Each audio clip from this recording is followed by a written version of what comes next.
السلام علیکم ورحمۃ اللہ وبرکاتہ۔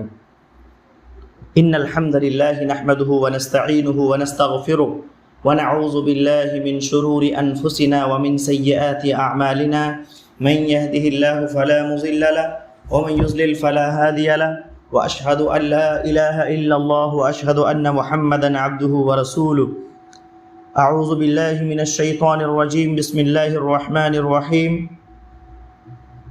ان اللہ لا یغفر ان یشرک به ویغفر ما دون ذلك لمن یشاء ومن یشرک باللہ فقد افترى اثما عظیما۔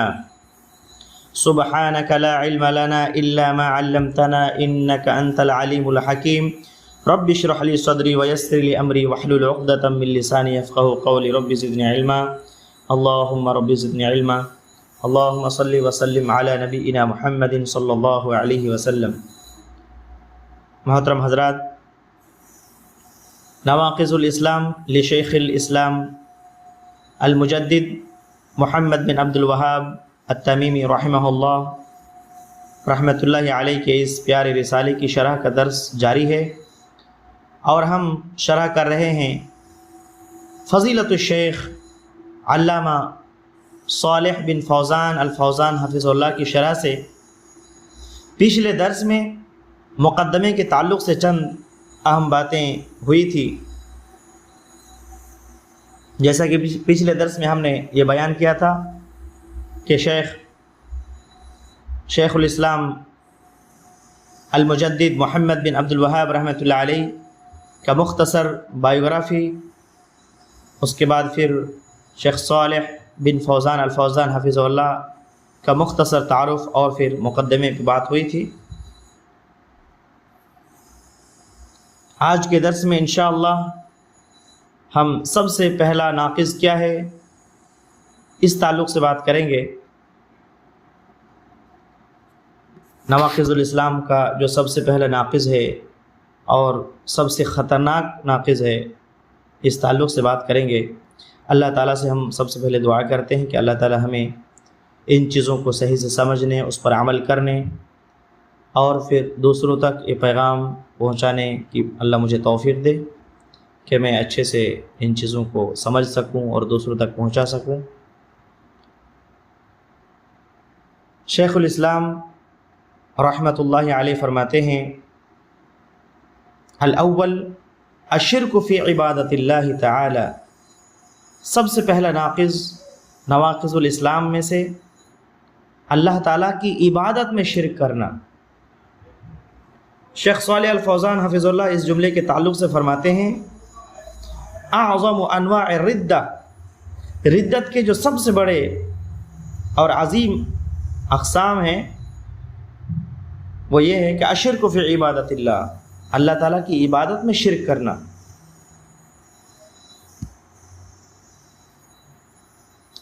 وہ اس طرح کہ اللہ کے ساتھ کسی اور کی عبادت کی جائے، جیسا کہ کوئی اللہ کے علاوہ کسی کے لیے ذبح کرتا ہے، نذر و نیاز کرتا ہے، یا غیر اللہ کے سامنے سجدہ کرتا ہے، او یستغیث بغیر اللہ فیما لا یقدر علیہ الا اللہ، یا غیر اللہ سے استغاثہ طلب کرے ہر اس چیز میں جس پر صرف اور صرف اللہ تعالیٰ قادر ہے۔ یاد رکھیں، جب بات استغاثہ کی آتی ہے، مدد طلب کرنے کی بات آتی ہے، یا استعانہ کی آتی ہے، یا استعاذہ کی، تین چیزوں کو یاد رکھ لیں، استعاذہ ہے، استغاثہ ہے اور استعانہ ہے۔ ان تین چیزوں میں یہ چیز جاننا بہت ضروری ہے کہ یہ دو قسم کے ہوتے ہیں۔ جن امور میں مدد طلب کی جاتی ہے، پناہ مانگی جاتی ہے، یا استغاثہ کیا جاتا ہے، یہ دو قسم کے امور ہیں۔ پہلی قسم کے وہ امور وہ ہیں جن پر صرف اور صرف اللہ تعالیٰ قادر ہے، ان میں غیر اللہ سے استغاثہ یا استعانہ یا استعاذہ یہ شرک اکبر ہے، دائرہ اسلام سے خارج کر دینے والا عمل ہے۔ یعنی جن چیزوں میں صرف اور صرف اللہ تعالیٰ ہی مدد کر سکتا ہے، اللہ تعالیٰ ہی ان چیزوں پر قادر ہے،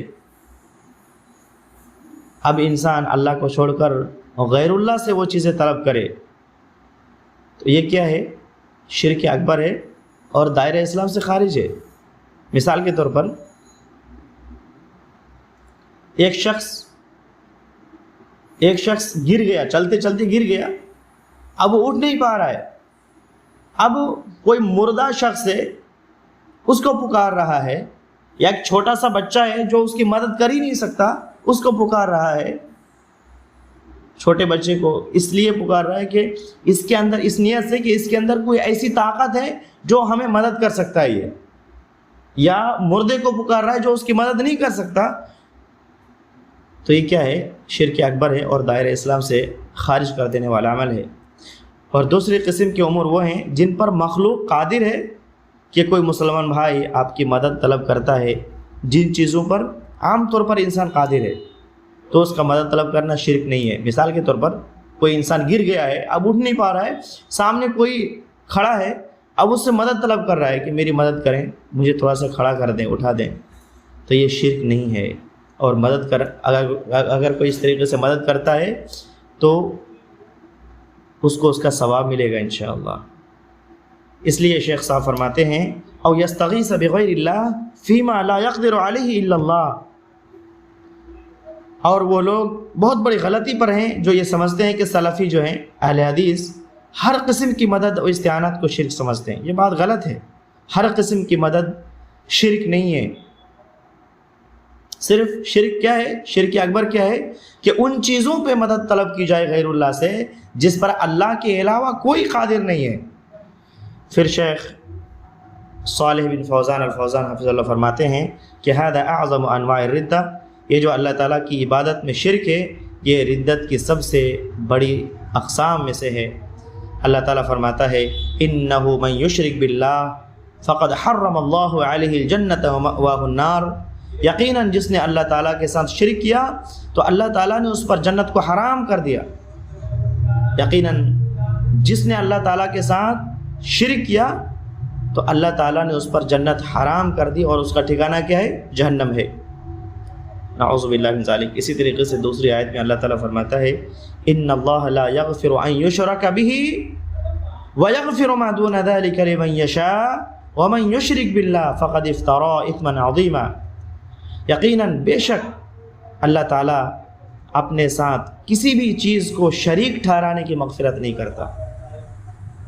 شرک کے علاوہ اللہ تعالیٰ جسے چاہے معاف کر دے، جس گناہ کو چاہے بخش دے، معاف کر دے، اور جو اللہ تعالیٰ کے ساتھ شرک کرتا ہے تو اس نے اثم عظیم کا افترا کیا، بہت بڑا گناہ گھڑ لیا، جھوٹ باندھا۔ اسی طریقے سے اللہ تعالیٰ فرماتا ہے وَمَن يُشْرِكْ بِاللَّهِ فَقَدْ ضَلَّ ضَلَالًا بَعِيدًا، اور جو اللہ تعالیٰ کے ساتھ کسی کو شریک ٹھہراتا ہے تو بہت ہی دور کی گمراہی میں پڑ گیا، بہت ہی دور کی گمراہی میں چلا جاتا ہے۔ پھر شیخ صاحب فرماتے ہیں شرک سب سے خطرناک قسم ہے ردت کی، اور اللہ تعالیٰ کے سوا کسی کی بھی عبادت کرنا، کسی کی بھی عبادت کی کسی بھی قسم سے، یعنی غیر اللہ کی عبادت کرنا، چاہے عبادت کوئی بھی ہو، چاہے دعا ہو، قربانی ہو، نظر ہو، استغاثہ ہو، استعانہ ہو۔ پھر شیخ صاحب فرماتے ہیں فیما لا یقدر علیہ الا اللہ سبحانہ و تعالی۔ پھر یہاں پر قید لگائی گئی کہ استغاثہ یعنی کسی سے فریاد کرنا یا مدد طلب کرنا یا پناہ طلب کرنا ان چیزوں میں جس پر اللہ تعالیٰ کے علاوہ کوئی قادر نہیں ہے، تو یہ کیا ہے؟ شرک اکبر ہے اور دائرہ اسلام سے خارج کر دینے والا عمل ہے۔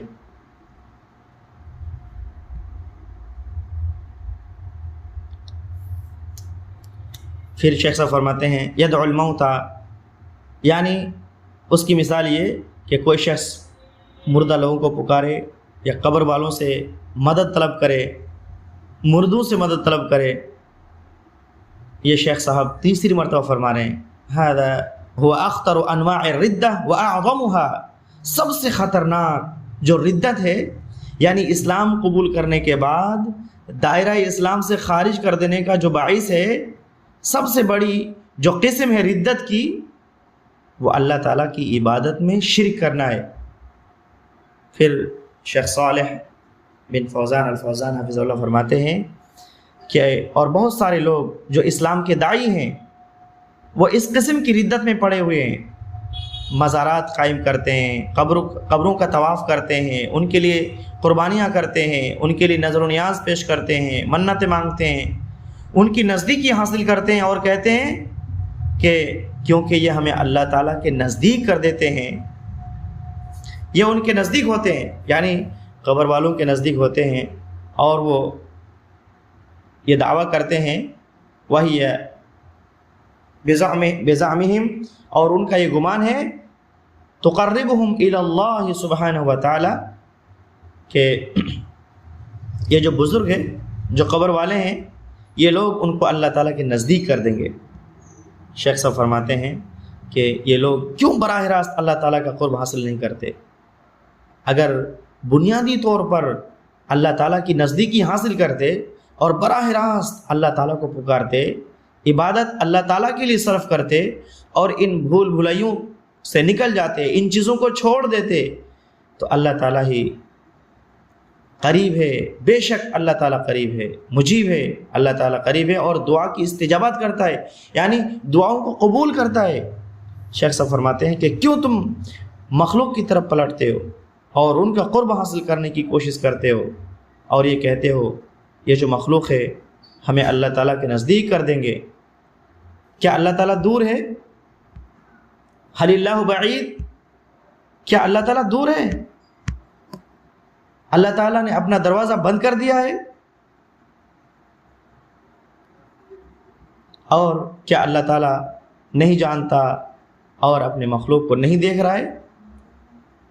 کیا اللہ تعالیٰ نے اپنے دروازہ بند کر دیے ہیں؟ کیا اللہ تعالیٰ نہیں جانتا، نہیں سنتا اپنے بندوں کی؟ کیا اللہ تعالیٰ نہیں دیکھتا کہ اس کے بندے کیا کر رہے ہیں؟ اللہ سبحانہ و تعالیٰ فرماتے ہیں وَإِذَا سَأَلَكَ عِبَادِي عَنِّي فَإِنِّي قَرِيبٌ أُجِيبُ دَعْوَةَ الدَّاعِ إِذَا دَعَانِ۔ اے میرے پیارے پیغمبر صلی اللہ علیہ وسلم، جب میرے بندے میرے متعلق سوال کریں فَإِنِّي قَرِيبٌ، میں قریب ہوں، یقیناً میں قریب ہوں۔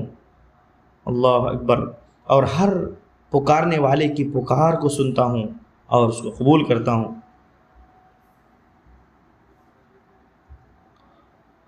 پھر اللہ تعالیٰ فرماتا ہے دوسری آیت میں وَقَالَ رَبُّكُمْ اُدْعُونِي أَسْتَجِبْ لَكُمْ، اور تمہارے رب نے فرمایا کہ مجھے پکارو، میں تمہاری دعاؤں کو قبول کروں گا، میں تمہاری دعاؤں کو قبول کروں گا۔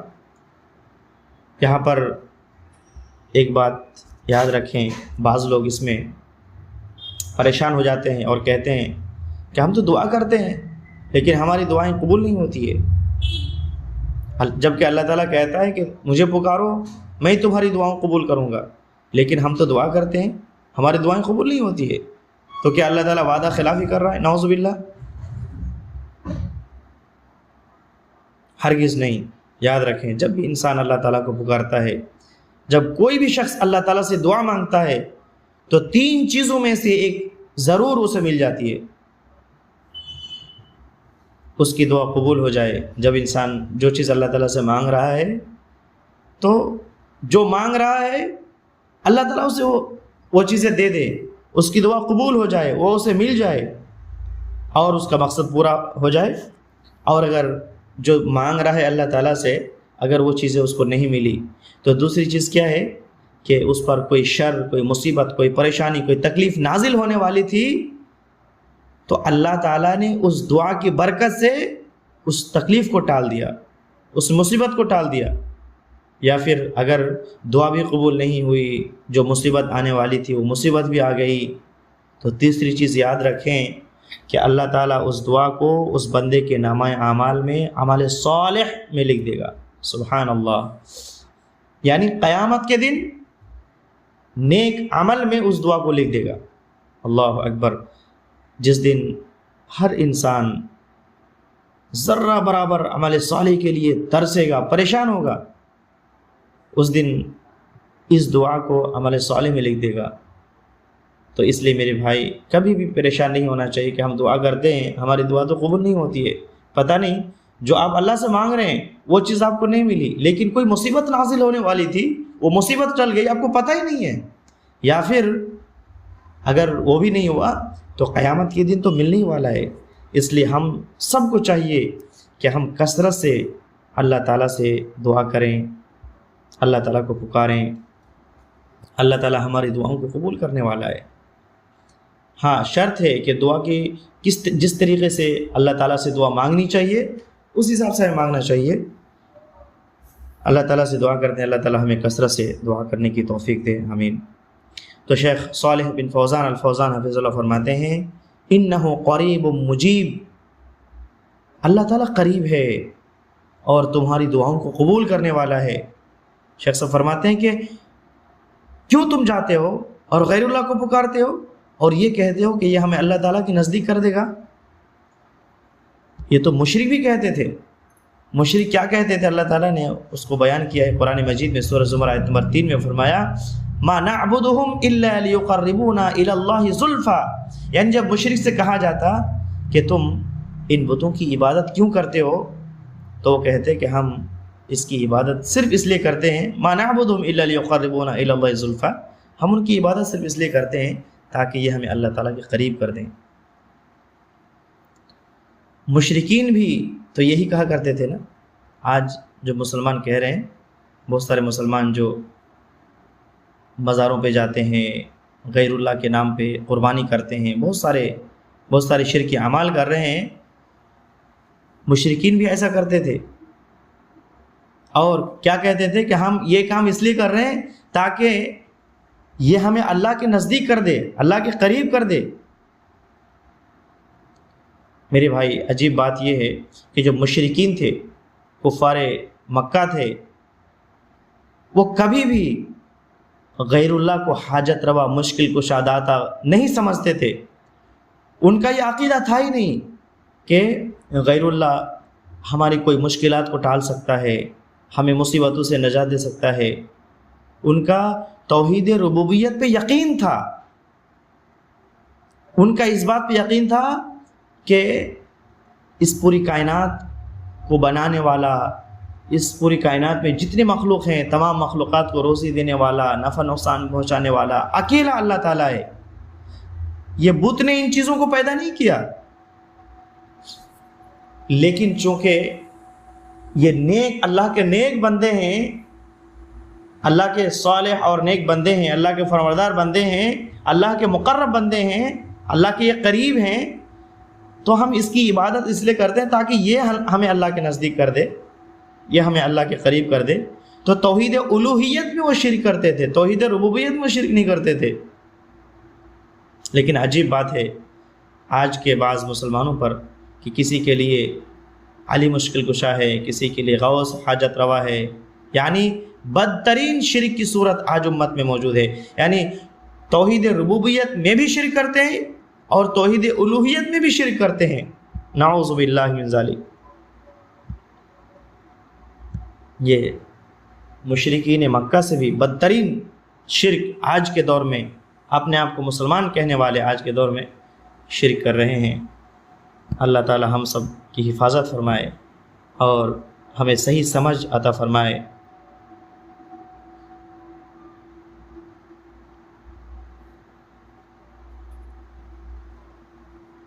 الغرض شیخ صالح الفوزان حفظ اللہ فرماتے ہیں کہ اللہ تعالیٰ فرماتا ہے ما نعبدهم الا ليقربونا الى الله زلفى، ہم اس کی عبادت صرف اس لیے کرتے ہیں تاکہ وہ ہمیں اللہ تعالیٰ کے قریب کر دے۔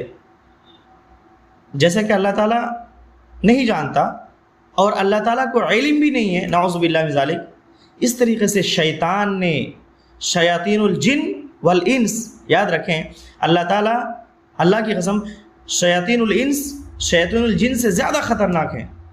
اور جو بھی میری بات سن رہا ہے ذرا غور سے سنیں، یہ بات اچھی طریقے سے یاد رکھ لیں کہ جو شخص بھی یہ کہے کہ یہ اولیاء ہیں، یہ تمہیں تمہارے رب کے نزدیک کر دیں گے، ان کو پکارو، یا مزار فلاں مزار جاؤ، قبر والوں کو پکارو، یاد رکھیں اللہ کی قسم یہ شیاطین الانس ہیں جو شیاطین الجن سے زیادہ خطرناک ہیں، جو لوگوں کو شرک کا سبق دیتے ہیں، لوگوں کو شرک کی طرف دعوت دیتے ہیں۔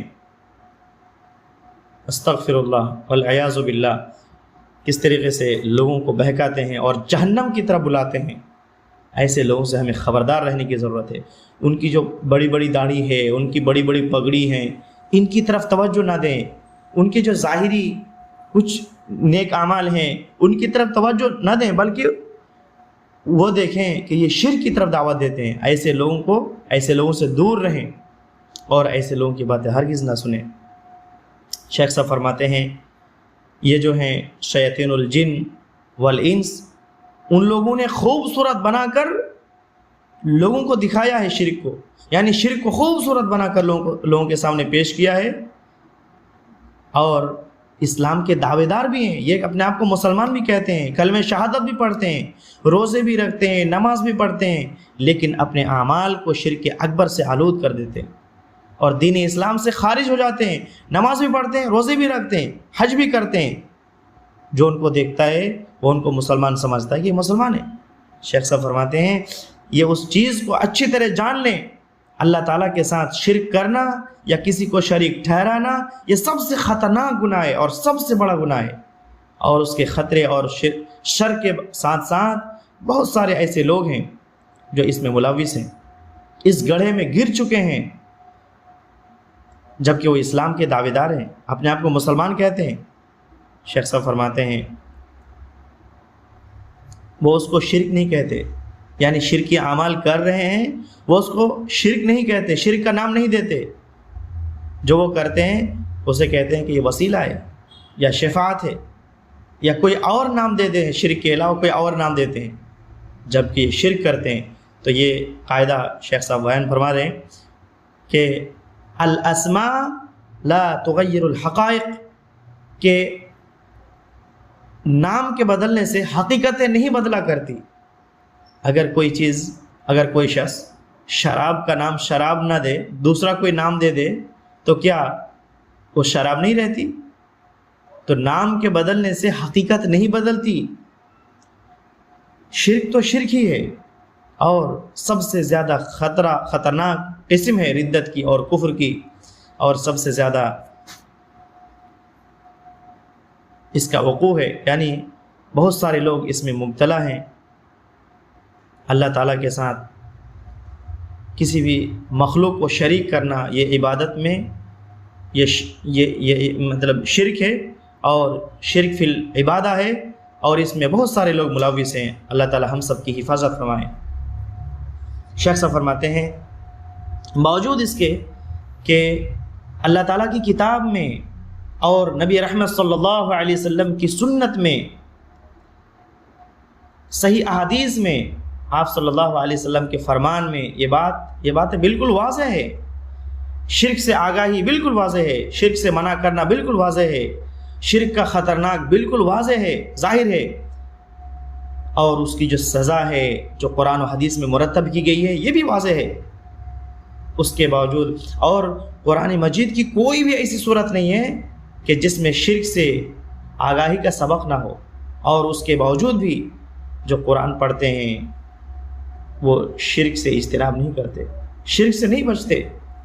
شیخ صاحب فرماتے ہیں کہ وَرُبَّمَا يَأْتِي وَاحِدٌ يَقُولُ، اور یہ بھی ہو سکتا ہے کہ کوئی شخص آ کر یہ کہے کہ یہ لوگ تو جاہل ہیں، یہ لوگ کیا ہیں؟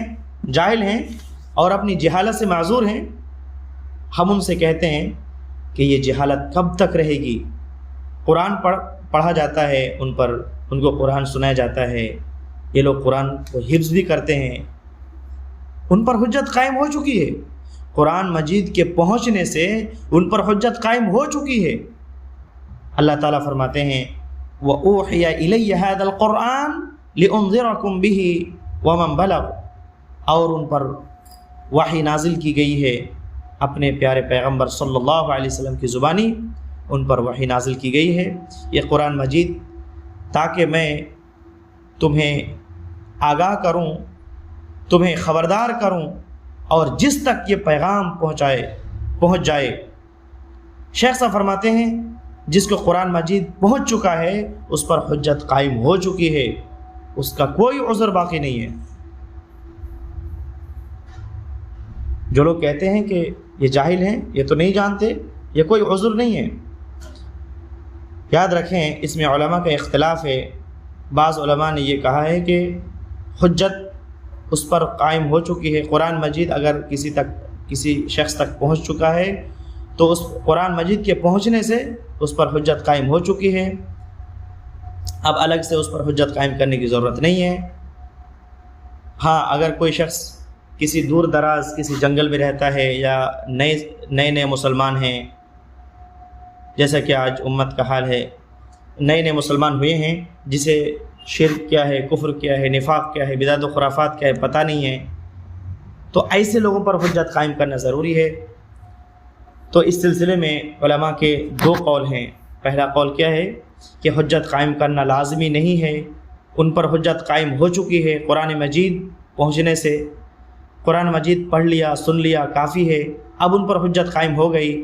یہ قول ہے شیخ ابن باز رحمۃ اللہ علیہ اور شیخ صالح بن فوزان الفوزان حفظ اللہ کی، جیسا کہ اس رسالے میں انہوں نے بیان کیا ہے۔ اور دوسرا قول ہے کہ حجت قائم کرنا لازم ہے، حجت قائم کرنے کے بغیر کفر کا فتویٰ نہیں لگایا جا سکتا، اور جو جہالت ہے وہ عذر ہے۔ اور یہ قول ہے شیخ ابن عثیمین رحمہ اللہ کا، اور اسی طریقے سے شیخ علامہ ربیع بن المدخلی رحمہ اللہ رحمۃ اللہ علیہ کا، شیخ عبید الجابری رحمۃ اللہ علیہ کا، اور دیگر علماء کا۔ اسی طریقے سے شیخ البانی رحمۃ اللہ علیہ کا بھی یہ قول ہے کہ ان پر حجت قائم کرنا ضروری ہے، لازمی ہے، حجت قائم کیے بغیر کسی پر بھی کفر کا فتویٰ نہیں لگایا جا سکتا۔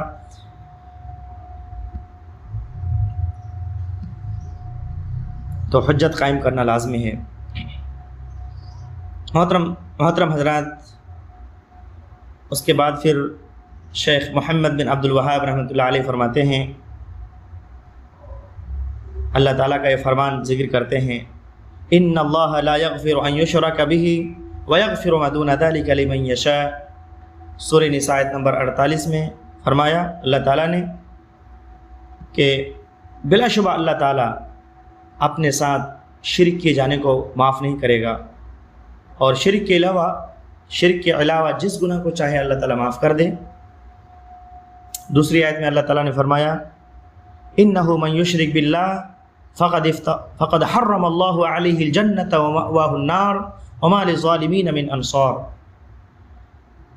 شیخ صالح الفوزان حفظ اللہ فرماتے ہیں کہ ان اللہ لا یغفر ان یشرک بہ، یہ آیت دلالت کرتی ہے کہ شرک سب سے بڑا گناہ ہے، اللہ تعالیٰ اس شخص کی مغفرت نہیں کرتا جب تک کہ اس سے توبہ نہیں کر لیتا، وَيَغْفِرُ مَا دُونَ ذَلِكَ، اور اس کے علاوہ اللہ تعالیٰ مغفرت کر دیتا ہے، معاف کر دیتا ہے جب وہ چاہتا ہے، شرک کے علاوہ جس گناہ کو چاہتا ہے معاف کر دیتا ہے، جیسا کہ زنا ہے، شراب خوری ہے، یا چوری ہے، یا سود خوری ہے۔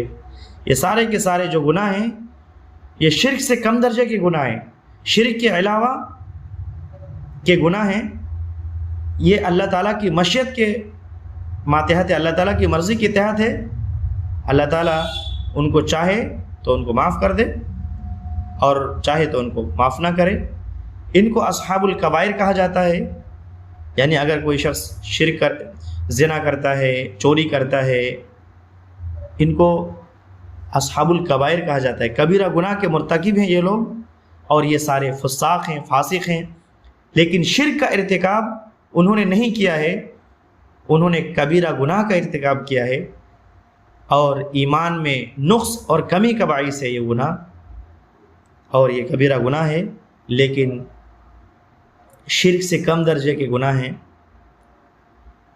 شیخ صاحب فرماتے ہیں کہ اگر یہ لوگ ان گناہوں سے توبہ نہ کرے اور توبہ کے بغیر مر جائیں تو اللہ تعالیٰ کی مشیت کے تحت ہے، اللہ تعالیٰ کی مرضی کے تحت ہے۔ اللہ تعالیٰ چاہے تو ان کی مغفرت کر دے، ان کو معاف کر دے ان کی توحید کی وجہ سے، اور اللہ تعالیٰ چاہے تو ان کو عذاب دے ان کے گناہوں کی وجہ سے، پھر ان کا جو ٹھکانہ ہے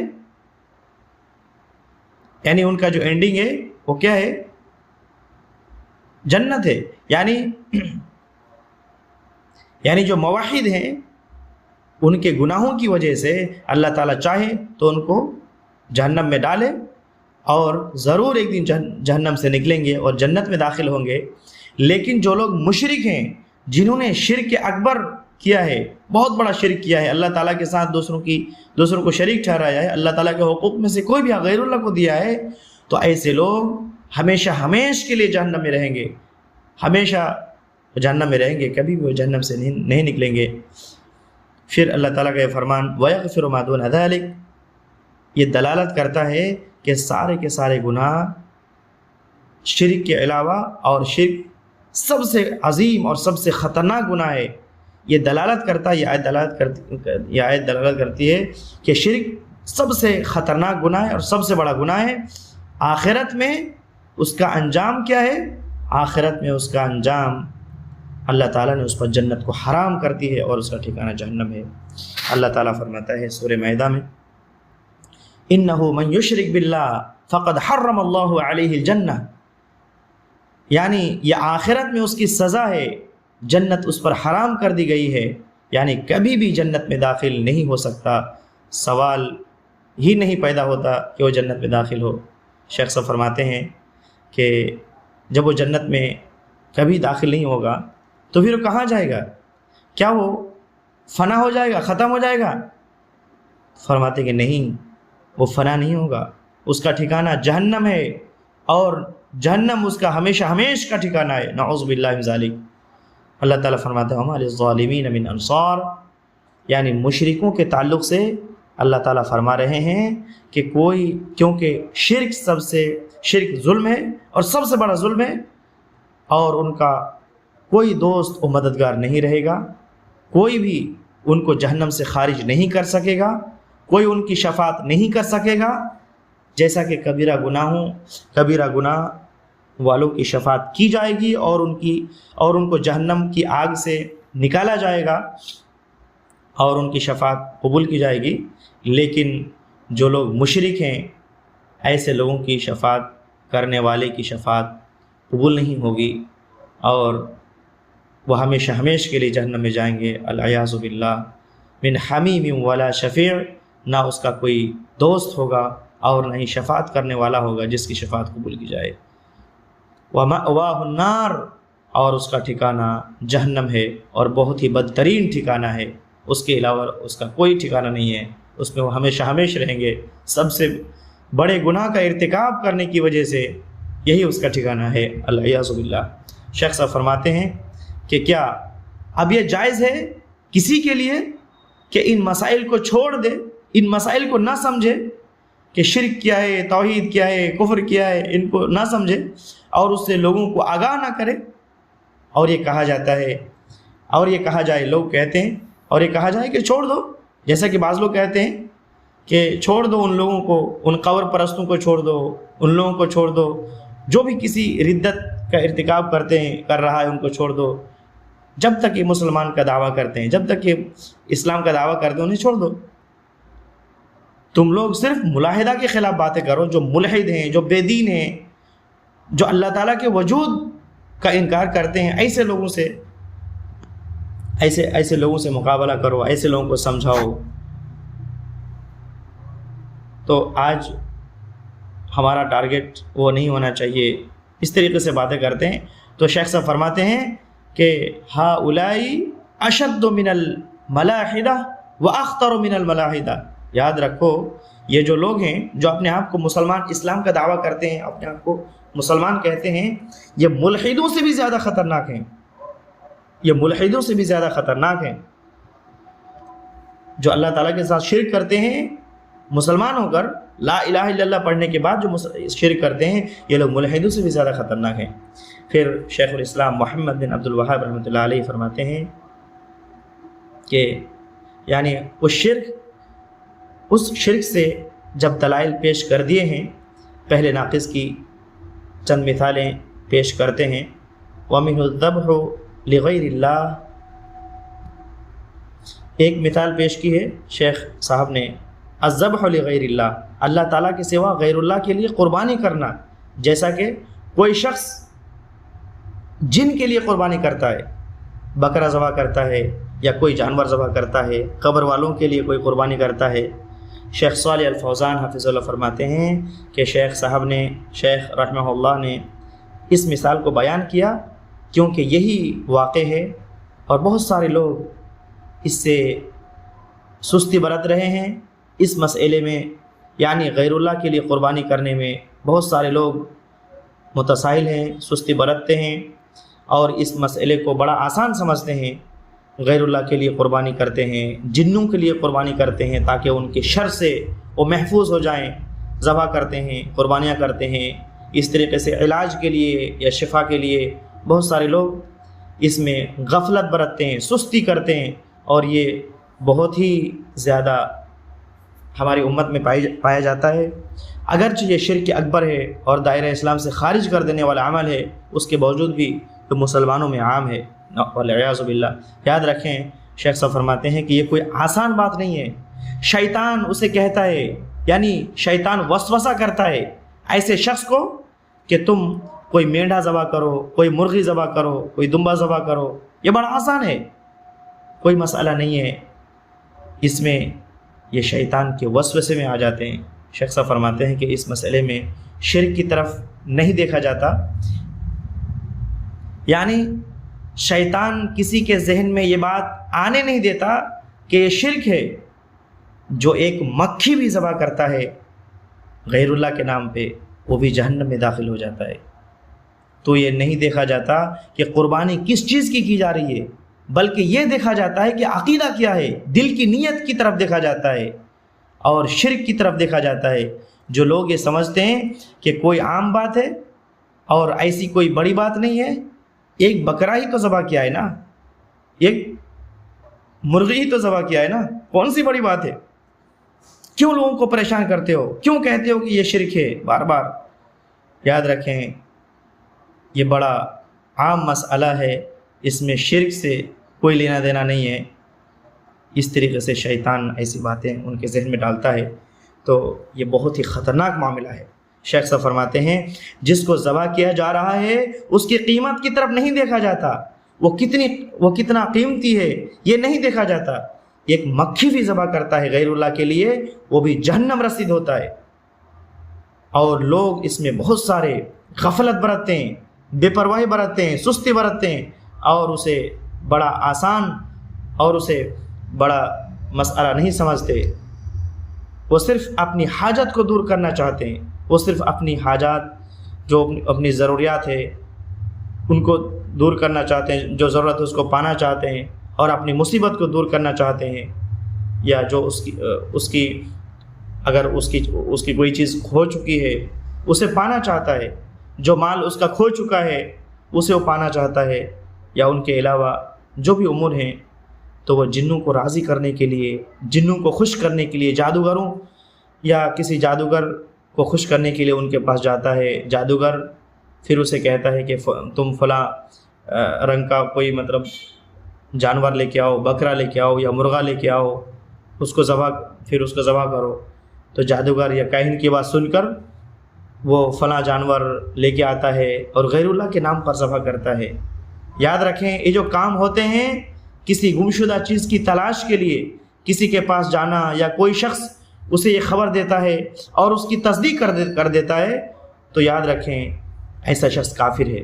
یعنی کاہن یا کوئی جادوگر کوئی خبر دیتا ہے کہ تمہارا جو سامان ہے فلاں جگہ ہے، فلاں نے لیا ہے، اور پھر اس کاہن کی یا اس جادوگر کی بات مان لیتا ہے، اس کی بات کو یقین کر دیتا ہے کہ نہیں، جادوگر جو کہہ رہا ہے سچ کہہ رہا ہے، تو ایسا شخص دائرہ اسلام سے خارج ہو جاتا ہے، ایسا شخص کافر ہے، العیاذ باللہ۔ آج کتنے ایسے مسلمان ہیں جو ان چیزوں میں پڑا ہوا ہے، وہ مسلمان ہیں، جب ان کی کوئی چیز گم ہو جاتی ہے تو وہ کاہن کے پاس جاتا ہے، جادوگر کے پاس جاتا ہے، اور پھر ان کے سامنے ذکر کرتا ہے کہ میری یہ چیز کھو گئی ہے، اور کاہن یا جادوگر جو بھی کہتا ہے اس حساب سے وہ عمل کرتا ہے، نعوذ باللہ۔ یہ مسلمان کی بات ہو رہی ہے، بہت سارے مسلمان ہیں، بہت سارے تو نہیں، کچھ مسلمان اس میں اس طریقے سے ان چیزوں میں پھنسے ہوئے ہیں، اور جادوگروں پر، کاہنوں پر وہ یقین کرتے ہیں، ان کی باتوں کو مانتے ہیں، تو ایسا شخص کافر ہو جاتا ہے۔ اور اگر کوئی شخص ان کی بات کی تو تصدیق نہیں کرتا تو ایسے شخص کی 40 دن کی نماز نہیں ہوتی ہے۔ اتنا خطرناک معاملہ ہے میرے بھائیوں۔ تو ہم سب کو چاہیے کہ ہم سب ان مسائل کو اچھے سے سمجھیں، ورنہ ہم اپنے آپ کو سمجھیں گے کہ ہم مسلمان ہیں، لیکن پتہ نہیں کب ہم نواقض اسلام میں سے کون سا ناقض کا ارتکاب کر لیں گے اور ہم دین سے نکل جائیں گے تو ہمیں پتہ بھی نہیں چلے گا۔ دنیا کی زندگی، اللہ تعالیٰ نے جو ہمیں دنیا میں زندگی دی ہے، یہ مختصر سی زندگی ہے۔ جو آنے والی زندگی ہے وہ لامنتہائی زندگی، کبھی ختم ہونے والی نہیں ہے۔ ایسا نہ ہو کہ اس مختصر زندگی کو پانے کے لیے ہماری آخرت برباد ہو جائے۔ تو میرے بھائیوں، ہم سب کے لیے ضروری اور لازم ہے کہ ہم سب شرک کو اچھے سے سمجھیں تاکہ اس سے بچ سکیں، توحید کو اچھے سے سمجھیں، توحید کے مسائل کو اچھے سے سمجھیں، سیکھنے کی کوشش کریں تاکہ توحید پر عمل کر سکیں۔